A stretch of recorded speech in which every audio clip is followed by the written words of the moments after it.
রামু, তুমি তোমার স্যালারি নিয়ে নাও। ম্যাডাম, আপনি এগুলো কি বলছেন? আমি তো কিছুই বুঝতে পারতেছি না। তুমি যদি চাও তোমার স্যালারির পরিবর্তে তুমি আমাকে পেতে পারো, ভেবে দেখো। সি ম্যাডাম, আপনি এগুলো কি বলছেন?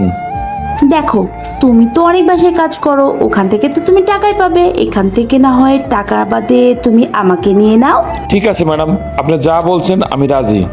ধন্যবাদ। আসলে তোমাকে একটা গোপন কথা বলি, আমার বয়ফ্রেন্ড আছে, ওকে আমাকে টাকা দিতে হবে, আর তাই আমি এই টাকাটা ওকে দেব, আর তুমি আমাকে পাবে। আর শোনো, এই কথাটা খবরদার তুমি তোমার স্যারকে বলবে না, বুঝতে পেরেছো তো? আমি আমার বেতন তাহলে এভাবে উসুল করব। পূজা,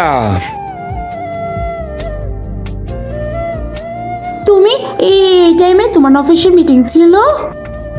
হ্যাঁ, আমার মিটিং না করে এ বাসাতে চলে আসতে হলো, কারণ রামু আমাকে ফোন দিয়ে সবকিছু বলে দিয়েছে। রামুর জায়গায় যদি অন্য কেউ হতো তাহলে আমি কিছুই জানতে পারতাম না। দেখো, আমার অনেক বড় ভুল হয়েছে, আমি ভুলটা বুঝতে পেরেছি, আমাকে মাফ করে দাও। আমি তোমাকে মাফ করার কে?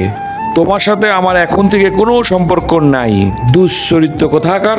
আমি যেন তোমাকে কখনোই আমার বাসার 30 মেলায় না দেখতে পারি। যাও তুমি তোমার বয়ফ্রেন্ডের কাছে। এই অসহায় হাজবেন্ডের জন্য আমাদের চ্যানেলটি লাইক সাবস্ক্রাইব করে যাবেন।